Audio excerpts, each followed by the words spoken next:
El título de mi presentación es Entendiendo la edición de genes y organismos transgénicos.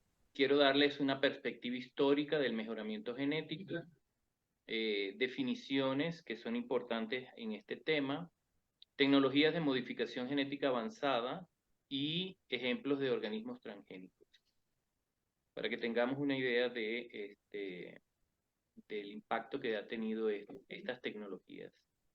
Podemos decir, todo comienza hace miles de años, cuando algunas personas dejaron de vagar por los esteros y los bosques y decidieron quedarse en un sitio y empezar a cultivar y a criar sus alimentos en un sitio determinado.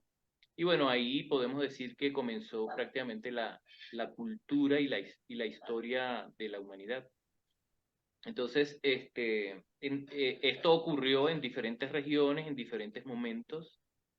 Desde el punto de vista genético, podemos decir que una vez que se comienzan a cultivar y a criar los diferentes organismos, bueno, se comienza con la primera manipulación genética, ya que es típico que los agricultores van a escoger las mejores semillas y los mejores animales para usarlos como reproductores para la siguiente generación. Y entonces comienza un proceso de domesticación y de mejoramiento genético. Un ejemplo clásico en la genética está el caso del maíz, que por mucho tiempo se conocían muchos de los ancestros de las plantas que se utilizan hoy en día, pero el maíz fue uno de los últimos en identificarse al teosinte como su ancestro, porque era una planta muy diferente al maíz que conocemos hoy en día.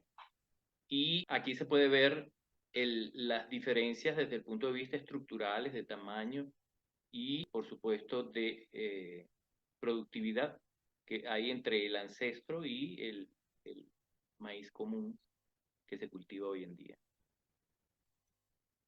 Y bueno, una de las cosas que genera esta domesticación en diferentes puntos es que se generan muchas variedades dependiendo del sitio, del ambiente, de la cultura, del uso, y el proceso de domesticación y mejora enriquece lo que es la cantidad de variedades genéticas que pueden haber en diferentes organismos. Y desde el punto de vista, bueno, de mejoramiento, traté de hacer un esquema de línea de tiempo, comenzando con la domesticación hace mucho tiempo, y que podemos decir que los primeros avances desde el punto de vista genético los dio Gregor Mendel, que publicara sus trabajos en 1866, pero que pasaron desapercibidos por 30 y tantos años hasta que otros investigadores lo redescubrieron y empezaron a replicar los experimentos y ver que por fin él había descifrado la forma como los caracteres se heredaban de una generación a otra.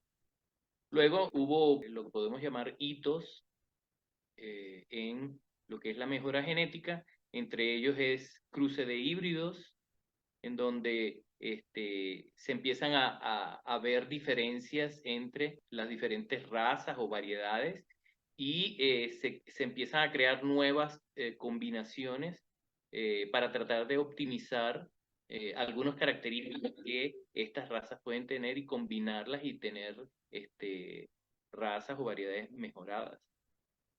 Luego, en 1930, alrededor de esa época, se comienza a utilizar lo que se conoce como mejora mutacional, con el uso de químicos y radioactividad, rayos gamma sobre todo, para generar mutaciones de manera aleatoria, y que estas mutaciones pudieran ser la fuente de nueva variabilidad y nuevas variedades que tuvieran características genéticas deseables. Luego vino la Revolución Verde, que implicó el uso de la estadística gracias a, podemos decir que el padre de la Revolución Verde, sin ninguna duda, fue Norman Borlaug, y él propició la introducción de la ciencia avanzada en ese entonces con el uso de estadísticas para obtener una mejora genética, con el uso de agroquímicos, con el uso de nuevas técnicas agrícolas.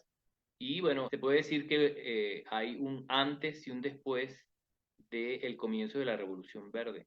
Para 1996 se dice que se desarrolló el primer organismo genético modificado. Claro, esto viene detrás de toda una serie de avances desde el punto de vista genético, comenzando con Watson y Crick en 1953, que desarrollaron el modelo del ADN, y de ahí en adelante empezaron una serie de avances científicos para la manipulación genética que se conoce como el ADN recombinante. ¿Okay? Luego se empezaron a utilizar marcadores moleculares para asistir a la selección genética. Esto propició luego a el desarrollo de lo que hoy en día conocemos como la genómica, que es el estudio de las características genéticas, pero a nivel del genoma completo, y que luego en 2010 empezara a dar pie a lo que se conoce hoy en día con la selección genómica, que implica el uso de muchos miles de marcadores moleculares, de métodos avanzados de análisis genético, aunado a avances computacionales que permitieron el uso de esa cantidad de marcadores y una cantidad de características y una cantidad de animales en una población para poder ser llevado a cabo. Y podemos decir que otro hito importante es lo que se conoce como el sistema CRISPR-Cas, que vamos a hablar más adelante. Algo que tenemos que tener en cuenta, una definición de lo que son los organismos genéticamente modificados, según el protocolo de Cartagena sobre bioseguridad de la Organización de las Naciones Unidas, se habla de organismo vivo modificado como aquel organismo que contiene una nueva combinación de material genético que se introdujo mediante el uso de la biotecnología moderna, la cual se define como la aplicación de técnicas de ácidos nucleicos in vitro, o lo que se conoce como ADN recombinante, a través de inyección directa de estos ácidos nucleicos en células u organulos, porque puede incluirse los cloroplastos, las mitocondrias, o de la fusión de células más allá de la familia taxonómica.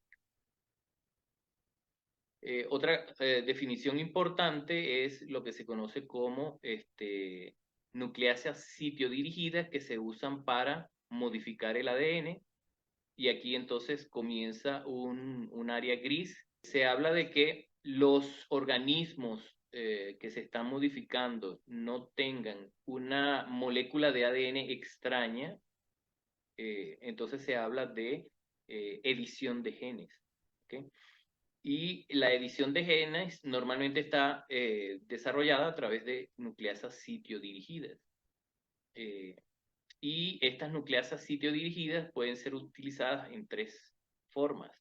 Una, a través de técnicas que permiten la ruptura de el ADN de doble cadena, lo que causa una mutación producto de un proceso de reparación del ADN, que muchas veces inhabilita la función de ese gen, o que ocurra una ruptura del ADN, pero que además se utilice una pequeña plantilla de ADN, normalmente sintético, pero que su secuencia proviene de un donante, que es de la misma especie normalmente, pero que tiene una secuencia específica para dirigir de manera más precisa la mutación que se desea.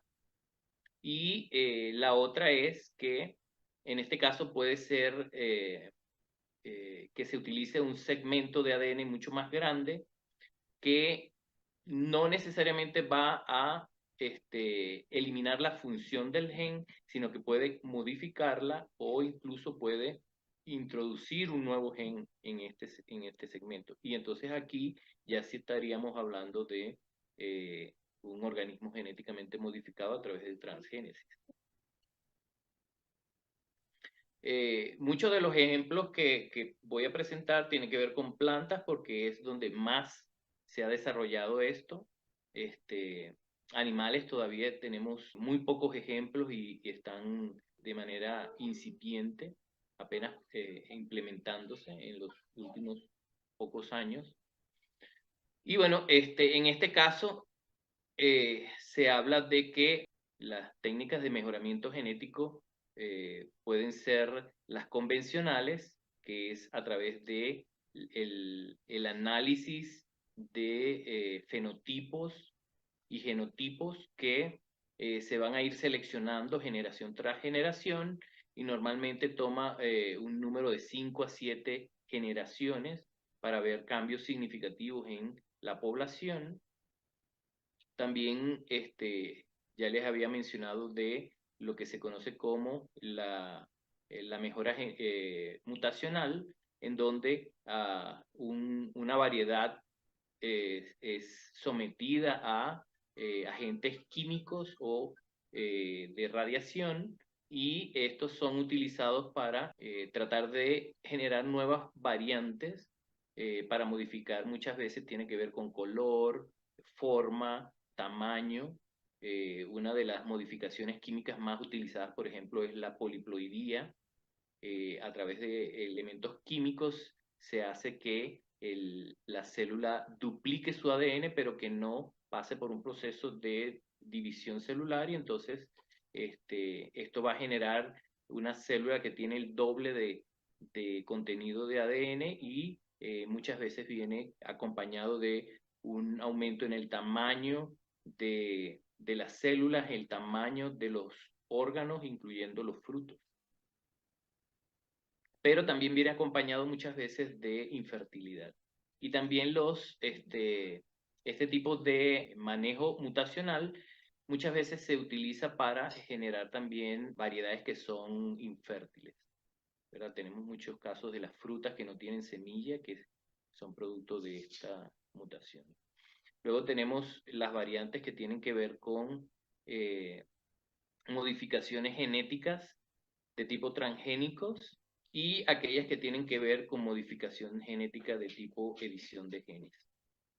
Para traerles un ejemplo, normalmente se utilizan para este tipo de transgénesis unos vectores de ADN que contienen secuencias que se necesitan modificar o insertar en el organismo hospedador y a través de sistemas de biobalística, que es como tal como suena, que básicamente agarran unas partículas de oro, las recubren de ADN y las disparan directamente en las células y de esa forma son capaces de ingresar ese ADN dentro del núcleo de la célula, aunque es un proceso, por supuesto, aleatorio y requiere de muchos intentos fallidos. ¿Okay? Y luego ese ADN está diseñado de forma que es capaz de insertarse en un punto determinado del genoma, muchas veces de forma aleatoria, y entonces esas inserciones luego se tienen que modificar desde el punto de vista de cría selectiva para poder obtener organismos que son homocigotos para esas transformaciones. Y desde el punto de vista de lo que hablábamos de nucleáceas de sitio específico o modificaciones de sitio específico, bueno, en general se habla de 5 formas diferentes. Estas tienen que ver con el uso de oligonucleótidos que tienen una secuencia prácticamente idéntica a la secuencia blanco, excepto por un cambio que se desea introducir y entonces lo que se espera es que la misma célula, a través de su proceso de recombinación homóloga, pueda insertar ese cambio dentro del ADN. Entonces, hay que hacer muchos intentos para que esto pueda ocurrir. Luego están las meganucleasas, que son aquellas que crean cortes más o menos específicos. Ellas reconocen ciertas secuencias a través de asociaciones de la proteína como tal con la secuencia blanco. Y tenemos entonces otros dos tipos que son un poco más versátiles y más específicos, que son las nucleasas de tipo de dedos de zinc y las nucleasas tipo Tallen. Estas también reconocen las secuencias a través de una identificación por asociación entre unas regiones específicas de la proteína y el ADN. Y luego pasamos a lo que hoy en día sí está creando una gran revolución, que son los sistemas CRISPR-Cas. Que el reconocimiento en este caso no se hace a través de asociación proteína-ADN, sino a través de una secuencia de un ARN y el ADN. Y esto es mucho más específico porque generar una cadena de ARN es mucho más fácil que predecir el tipo de asociación que una proteína, los aminoácidos de una proteína pueda tener con una secuencia de ADN. Podemos decir que CRISPR-Cas es un sistema que se vino estudiando desde hace mucho tiempo, pero no fue sino hasta el 2012 que dos investigadoras, Jennifer Doudna y Emmanuel Carpenter, diseñaron un sistema completo que se puede usar para hacer cortes y luego con modificaciones para hacer muchos tipos de manipulación de manera muy específica y de manera muy efectiva y adaptable a cualquier tipo de target. Y cómo funciona es que básicamente esto se extrae del sistema CRISPR de las bacterias, pues resulta que las bacterias tienen una especie de sistema inmunológico en el sentido de que ellas pueden reconocer infecciones pasadas de virus y ellas van, cuando reconocen que está presente un ADN de un virus que en el pasado a ellas o a sus antecesoras las atacó, activan la proteína Cas y producen un ARN guía que tiene la secuencia homóloga de ese virus y que lo corta para evitar que ese virus sea infeccioso a la célula. Y lo interesante es que si ese virus no está presente en esa memoria, segmentos de ADN del virus pueden ser cortados e insertados en esa sección de memoria que tienen las bacterias. Y esto se ha identificado en muchas especies bacterianas, para no decirlas todas. Y básicamente el sistema reconoce una secuencia homóloga del ARN guía y hace cortes de doble cadena, y ese corte de doble cadena crea normalmente una mutación, o pueden utilizar un pequeño segmento de ADN para que la célula lo reconozca y lo utilice para reparación vía recombinación. Y entonces de esa forma se puede modificar la secuencia que iba en este punto. Avanzando un poco más, aquí tenemos lo que es una especie de línea de tiempo en donde se observan los diferentes organismos genéticamente modificados. Por ejemplo, en 1980 se empezó con el maíz resistente, en donde se utilizó la toxina de una bacteria, el gen de la toxina de una bacteria, para introducirlo en el ADN del maíz y que él produjera esta toxina, de modo que las plagas específicas del maíz pudieran ser eliminadas sin el uso de insecticidas. De hecho, esta bacteria se usa como un biopesticida, pero implica que se inactiva muy rápidamente, entonces hay que estarla aplicando prácticamente todas las semanas. Entonces, el hecho de incorporar este gen y de que la planta produzca su propia toxina hace que se evite y se reducen los costos, aumenta la productividad. Y bueno, aquí podemos ver diferentes ejemplos de cuando se han desarrollado organismos transgénicos. Aquí tenemos una lista un poco más detallada de lo que hoy en día se produce Tenemos, por ejemplo, en el caso de animales, el salmón ya está aprobado por la FDA para consumo humano. Este salmón transgénico tiene, si mal no recuerdo, unos 15 años que se desarrolló y ha pasado por una serie, cantidad de pruebas. Hoy en día, estar en contacto con organismos transgénicos es muy fácil. Simplemente vas a tu cocina y ahí vas a encontrar cualquier cantidad de organismos transgénicos que consumimos hoy en día. Aquí les traigo una gráfica de cómo el uso del maíz transgénico con la toxina de Bacillus thuringiensis que le comentaba aumentó el nivel de productividad en la agricultura y cómo se redujo significativamente el uso de pesticidas. Y con esto, bueno, termino mi presentación.